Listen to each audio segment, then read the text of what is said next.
Hi hello friends welcome back to my channel. ప్రస్తుతం మనకి ఆంధ్రప్రదేశ్ రాష్ట్ర వ్యాప్తంగా ఉన్నటువంటి మహిళలు ఎవరైతే ఉన్నారో వారికి నిన్న స్త్రీ శక్తి పథకం కింద ఏపీ రాష్ట్ర ప్రభుత్వం ఉచిత బస్సు పథకాన్ని ప్రారంభించడం అయితే జరిగిందనమాట.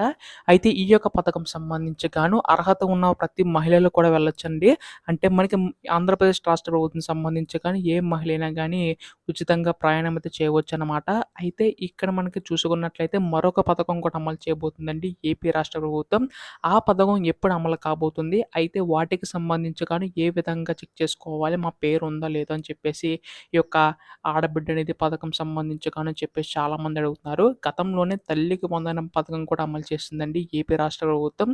ఎవరైతే అర్హులు ఉన్నారో వారందరికీ కూడా నిధులు అనేవి అయితే జమ చేయడం అయితే జరిగిందండి, ఇంట్లో ఎంతమంది పిల్లలు ఉన్నా కానీ. అలాగే ఇప్పుడు కూడా మనకి ఆడబిడ్డ నిధి పథకం సంబంధించి గాను నిధులు అనేవి అయితే జమ చేయబోతుందనమాట. సో ఎప్పటి నుంచి జమ చేయబోతుంది, ఎవరు అర్హులు, ఇలా ప్రతిదీ కూడా మీకు తెలుసుకోవాలనుకుంటే మాత్రం ఈ వీడియోని అయితే ఎక్కడా కూడా ఆపకుండా చివరి వరకు అయితే చూడండి. అంతకంటే ముందు కొత్తగా ఎవరైనా మన ఛానల్ని చూసినట్లయితే దయచేసి వెంటనే ఛానల్ని అయితే సబ్స్క్రైబ్ చేసుకోండి మిత్రులారా. దీని ద్వారా నేను పెట్టే ప్రతి చిన్న లేటెస్ట్ అప్డేట్ కూడా మీరు ఎప్పటికప్పుడు మిస్ కాకుండా తెలుసుకోగలుగుతారు.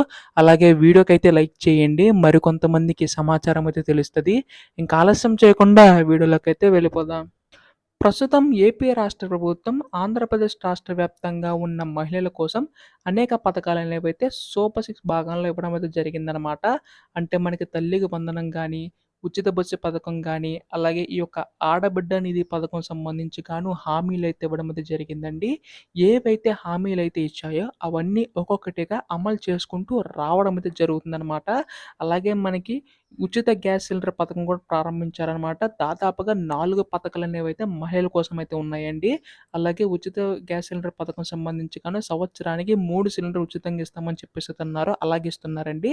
అలాగే మనకి మహిళల కోసం తల్లులు ఎవరైతే ఉంటారో తల్లికి వందనం కింద 15,000 రూపాయలనేవైతే మనకి ఇప్పుడు అందించడం అయితే జరిగిందనమాట. 13,000 రూపాయలేమో తల్లుల ఖాతాలో ఇంట్లో ఎంతమంది పిల్లలున్నా గానీ అంతమందికి కూడా అందించడం అయితే జరిగిందండి. అలాగే ఇప్పుడు ఉచిత బస్సు పథకాన్ని స్త్రీ శక్తి పథకం కింద మనకి ప్రారంభించడం అనేది జరిగిందనమాట. సో మీకు government identity card, Aadhaar card కానీ, పాన్ కార్డ్ కానీ, లేదా రేషన్ కార్డ్ సంబంధించి కానీ ఉంటే మీరు ఎక్కడి నుంచైనా ప్రయాణించవచ్చండి. రాష్ట్రంలో ఎక్కడి నుంచైనా వెళ్ళొచ్చు అనమాట. సో మనకి ప్రత్యేకంగా కొన్ని బస్సుల సౌకర్యం కూడా కల్పించడం అయితే జరిగిందండి ఏపీ రాష్ట్ర ప్రభుత్వం. ఈ విధంగా మహిళల కోసం ఏపీ రాష్ట్ర ప్రభుత్వం అయితే ఉన్నతంగా ఆలోచించి ఈ యొక్క పథకాలు అనేవి ప్రారంభించడం అయితే జరుగుతుందనమాట. అయితే ఇప్పుడు ఏపీ రాష్ట్ర వ్యాప్తంగా ఉన్న మహిళలందరూ కూడా మరొక పథకం కోసం ఎదురు చూస్తున్నారండి. అదే ఆడబిడ్డ నిధి పథకం అనమాట. ఇందులో మనకి ఏంటంటే ప్రతి నెల కూడా 1,500 రూపాయల చొప్పున ఏపీ మహిళల ఖాతాలో జమ చేయడం అయితే జరుగుతుందండి. అయితే మనకి ఈ యొక్క పథకం సంబంధించి కానీ ఎప్పుడు ప్రారంభించబోతుంది, కావాల్సిన అర్హతలు ఏంటని చెప్పేసి కూడా చాలామంది అడుగుతున్నారు. ఈ యొక్క పథకం సంబంధించి కానీ ప్రతి నెల 1,500 రూపాయలు ఇస్తారా, లేదా మనకి సంవత్సరానికి 18,000 రూపాయలు అవుతుంది కదా, వాళ్ళు ఒకేసారి 18,000 రూపాయలు కూడా ఇస్తారా అని చెప్పేసి చాలామంది అడుగుతున్నారు. సో మీకు ఈ వీడియోలో పూర్తి సమాచారం అయితే తెలియజేస్తానండి. అయితే దానికంటే ముందు ఖచ్చితంగా మీరు 6 దశల ధృవీకరణ సంబంధించి గాను ఎంపికై ఉండాలన్నమాట. గతంలో కూడా తల్లికి వందనం పథకం సంబంధించి గాను అర్హత ఉన్నా కానీ ఈ యొక్క 6 దశల ధృవీకరణ అంటే మనకి ఈ యొక్క 4 వీలర్ వెహికల్స్ ఉన్నా, అంటే 4 చక్రాల వాహనాలున్నా, అలాగే మనకి ఈ యొక్క కరెంటు బిల్ అనేది 3 యూనిట్లు మించి ఉన్నా కానీ, ఇంట్లో ఎవరైనా గవర్నమెంట్ ఎంప్లాయీ ఉన్నా కానీ వారికైతే రాదండి. అలాగే ట్యాక్స్ పే చేస్తున్న వారికైతే రాకపోవచ్చు అనమాట. ఇలా 6 దశల ధృవీకరణ సంబంధించి గాను ఏపీ రాష్ట్ర ప్రభుత్వం పరిశీలించి ఎవరైతే అర్హత ఉన్నారో కేవలం అర్హత ఉన్న వాళ్ళకి చెందాలని చెప్పేసి ఈ విధంగా నిర్ణయం అయితే తీసుకోవడం అయితే జరిగిందండి. ఆ విధంగానే తల్లి వందనం కూడా అందించడం అయితే జరిగిందనమాట. సో చాలామంది ఏంటంటే బ్యాంక్ అకౌంట్లు అనేవి యాక్టివ్గా ఉంచుకోవడం లేదు. చాలామంది అడుగుతున్నారు బ్యాంక్ అకౌంట్లు యాక్టివ్గా ఉంచుకోకపోతే డబ్బులు పడవండి. ఎందుకంటే మనకి తల్లికి వందనం పథకంలో కూడా అర్హత ఉండి 6 ధృవీకరణకు సంబంధించిన ఎంపికైనా కానీ మనకి బ్యాంక్ అకౌంట్ యాక్టివ్గా లేకపోవడం వల్ల ఎవరైతే ఆ యొక్క ఖాతాలో డబ్బులు జమ అయ్యాయో యాక్టివ్గా లేకపోవడం వల్ల మళ్ళీ తిరిగి ప్రభుత్వానికి జమ అయ్యాయి. సో వారికి మళ్ళీ ఒక లిస్ట్ ప్రిపేర్ చేసి ఎవరికైతే జమ కాలేదో వారిని మళ్ళీ బ్యాంక్ అకౌంట్ చెక్ చేసుకోమని అప్పుడు మళ్ళీ రెండో అవకాశం ఇవ్వడం అయితే జరిగిందండి ఏపీ రాష్ట్ర ప్రభుత్వం.